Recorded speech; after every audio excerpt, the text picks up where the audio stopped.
आपल्यापैकी अनेक जण आपल्या रोजच्या जीवनात खूप कामाच्या ताणतणावाखाली असतात. कधी-कधी कामाचा ताण इतका वाढतो, की आपल्याला थकवा जाणवतो. आपलं मन विचलित होतं आणि आपल्याला काय करावं हेच कळत नाही. कामाचा ताण वाढला, की शरीर आणि मन दोन्ही थकून जातं आणि मग आपण गोंधळात पडतो. अशा वेळी श्रीमद भगवद्गीतेतील शिकवणी आपल्याला शांतपणे आपल्या कामाचं नियोजन कसं करायचं हे शिकवू शकतात. या शिकवणीतून आपण कामाचा ताण कसा कमी करायचा, मन कसं शांत ठेवायचं आणि काम योग्य प्रकारे कसं पूर्ण करायचं ते समजून घेऊया. तर यासाठी सर्वात पहिलं म्हणजे मनाची शांती ठेवा. भगवंत श्रीकृष्ण भगवद्गीतेच्या अध्याय 2 श्लोक 14 मध्ये सांगतात, हे अर्जुना, सुख आणि दुःख हे तात्पुरते आहेत. ते येतात आणि जातात, त्यांना सहन करणं शिक. हे सांगताना भगवंत श्रीकृष्ण आपल्याला समजावून सांगतात की कोणतीही भावनिक अवस्था कायमची नसते.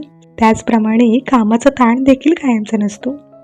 जर आपण अशा गोष्टींमध्ये गुंतलो तर आपली ऊर्जा वाया जाते. म्हणून सर्वात पहिली गरज म्हणजे मनाची शांती.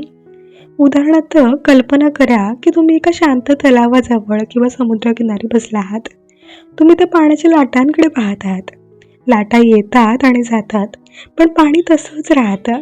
त्याचप्रमाणे आपल्या जीवनातील भावना जसं की ताण, थकवा, गोंधळ येतात आणि जातात, पण आपल्याला आपल्या आतल्या शांततेला जपायचंय. जर आपण कामाच्या गोंधळात पडून डोकं गरम करून घेतलं तर आपण निर्णय चुकवतो, चुकीचं बोलतो, चुकीचं वागतो. पण जर आपण थोडा वेळ घेतला, डोळे बंद केले, 2-3 खोल श्वास घेतले तर मन शांत होतं. आता मन शांत ठेवलं की पुढचं पाऊल म्हणजे फळाची चिंता न करता कर्म करत राहणे.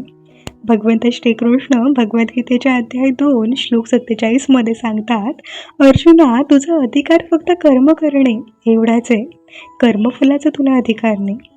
कल्पना करा की तुम्ही एका मोठ्या कामात बिझी आहात, पण तुमचं लक्ष सतत त्याच्या यशाकडे किंवा कामाच्या परिणामांकडे तुमचं लक्ष आहे. जसं की हे काम वेळेत पूर्ण होईल का, लोक काय म्हणतील, माझं कौतुक होईल का, या सगळ्या विचारांनी मन भरलेलं असेल तर तुम्ही ते काम एकाग्रतेने करू शकाल का? भगवंत श्रीकृष्ण म्हणतात, काम करा, पण त्याचं फळ आपल्या हातात नाही, ते परमेश्वराच्या हातात आहे. जर आपण हे लक्षात ठेवलं की मी मन लावून काम करणार, पण त्याचं यश अपयश देवावर सोडून देणार, तर तणाव नाहीसा होतो आणि मन हलकं राहतं. हे अगदी एखाद्या झाडासारखं आहे. झाड फळ देण्यासाठी काम करत नाही, ते फक्त आपलं काम करत राहतं, आपोआप फळ येतं. तसंच जर आपण सतत यशाच्या विचारात अडकून असू तर तोच विचार आपल्याला थकवतो. पण जर आपण फक्त वर्तमानात राहून काम करत राहिलो तर तणाव आपोआप पळतो. पण फक्त काम करत राहणं पुरेसं नाही, ते योग्य नियोजन आणि सात्विक वृत्तीने करणे तितकंच महत्त्वाचं आहे. भगवद्गीतेच्या अध्याय 18 श्लोक 26 मध्ये भगवंत श्रीकृष्ण सांगतात की जो व्यक्ती काम करताना आसक्तीपासून मुक्त असतो, मीपणा ठेवत नाही, धैर्य आणि उत्साह ठेवतो, यश अपयशात शांत राहतो, तो सात्विक करता असतो. भगवंत श्रीकृष्ण इथे आपल्याला हेच सांगतात की काम करताना आपली वृत्ती खूप महत्त्वाची आहे. जर आपण धीराने योग्य नियोजन करून यश अपयशाच्या भावनेपासून दूर राहून काम केलं तर मनावर ताण येत नाही, उलट समाधान मिळतं. कधी आपल्यावर एकदम खूप एकत्र कामं येतात. अशा वेळी जर आपण सगळं एकाच वेळी हाताळायचं ठरवलं तर गोंधळ होणारच. म्हणून कामाचं नियोजन खूप आवश्यक आहे. प्रत्येक दिवसाचं लहान लहान कामांमध्ये विभाजन करा. सोपा एक नियम ठेवा, सर्वात महत्त्वाचं काम आधी, बाकी कमी महत्त्वाची कामं नंतर. उदाहरण द्यायचं झालं तर तुम्ही एका मोठ्या डोंगरावर चढत आहात. तुम्ही एकदम टोकाला जाऊ शकत नाही, तुम्हाला टप्प्याटप्प्याने चढावं लागतं, थोडं थांबावं लागतं, श्वास घ्यावा लागतो.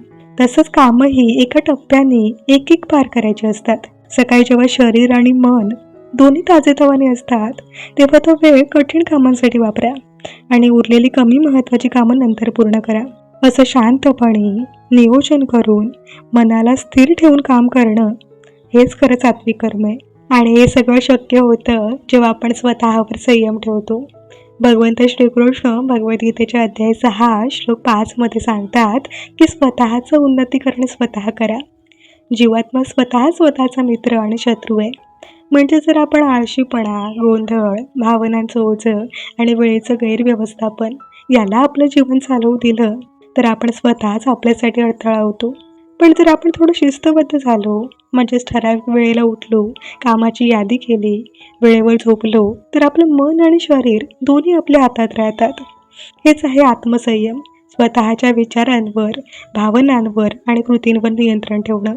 आपण म्हणतो माझ्याकडे वेळ नाही, पण खरं सांगायचं झालं तर वेळ हा आपल्या हातातच असतो. फक्त त्याचं योग्य नियोजन नसेल तर तो निसटतो. तर कामाचा ताण आपण नक्कीच कमी करू शकतो, जर गीतेच्या या सोप्या शिकवणी आपण लक्षात ठेवल्या तर. हे केवळ एक उपाय नाही, तर जगण्याचा एक सुंदर मार्ग आहे, जो आपल्याला मानसिक शांती, एकाग्रता आणि समाधान देतो. भगवंत श्रीकृष्ण सांगतात, जीवन म्हणजे एक युद्धच आहे, पण हे युद्ध तलवारीने नाही जिंकायचं, तर संयमाने, शांत मनाने आणि योग्य विचाराने जिंकायचं. तुम्हालाही तुमचं आयुष्य सोपं करायचं आहे ना, तर एक पाऊल पुढे टाका आणि भगवद्गीतेच्या शिकवणींनी तुमच्या आयुष्यात बदल आणा. व्हिडिओ शेवटपर्यंत पाहिलात त्यासाठी खूप खूप धन्यवाद. व्हिडिओमधून सांगितलेली माहिती आवडली असेल तर व्हिडिओला लाईक करा. कमेंट करून सांगा तुम्हाला हा व्हिडिओ कसा वाटला आणि व्हिडिओ इतरांसोबत शेअरसुद्धा करा.